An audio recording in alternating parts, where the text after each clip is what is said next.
नमस्कार मंडळी. यंदाचा जून महिना जणू काही पावसाची वाटच पाहत होता. दररोज आकाशाकडे नजर जायची, पण ढग यायचे आणि निघून जायचे.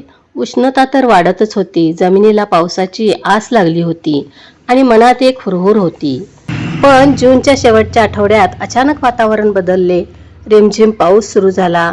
मातीचा दरवळणारा सुगंध, थंडगार वारा आणि हिरवाईची चाहूल हे सगळं अनुभवताना मन अगदी प्रसन्न झालं. त्याच क्षणी मनात एक विचार आला, हीच तर योग्य वेळ आहे वृक्षारोपणाची. आणि आम्ही सजीव नर्सरीमध्ये गेलो.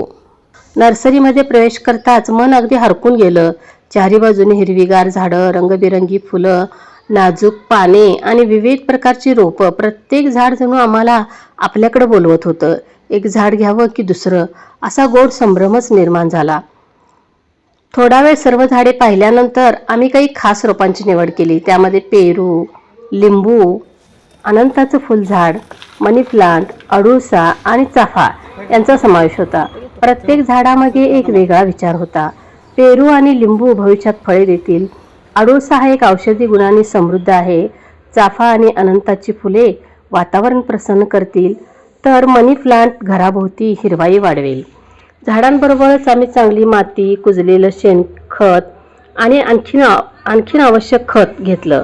कारण फक्त झाड लावणं पुरेसं नसतं, तर त्यासाठी त्याची योग्य सुरुवात होणं सुद्धा तितकंच महत्त्वाचं असतं.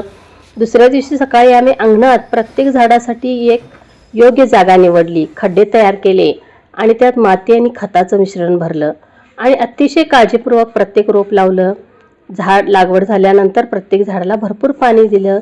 त्या क्षणी मनात एक वेगळाच आनंद होता. जणू आम्ही फक्त झाडे लावत नव्हतो, तर भविष्यासाठी आशा, सावली, फळे, फुले आणि स्वच्छ श्वास यांची बीजे पेरत होतो.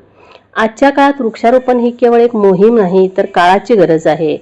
आपण अनेकदा मोठ्या गोष्टी करण्याचा विचार करत असतो, पण प्रत्यक्षात एक झाड लावणं ही सुद्धा समाजासाठी खूप मोठी सेवा आहे.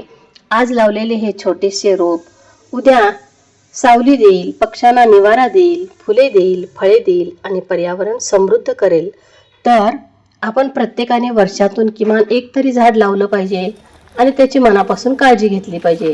तर आपल्या परिसराचे चित्र हे निश्चितच बदलू शकते. झाडे लावणे जितके महत्त्वाचे आहे, तितकेच त्यांना जपणं सुद्धा महत्त्वाचं आहे. चला तर मग या पावसाळ्यात आपण ही निसर्गाशी एक सुंदर नातं जोडूया. आपल्या घरात, अंगणात, शेतात किंवा मोकळ्या जागेत एक तरी नक्की झाड लावूया आणि पुढच्या पिढीसाठी हिरवाईचा अमूल्य वारसा जपूया.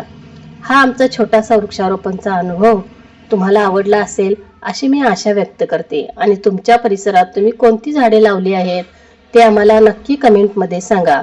धन्यवाद. पुन्हा भेटू एका नवीन आणि प्रेरणादायी व्हिडिओसह. नमस्कार.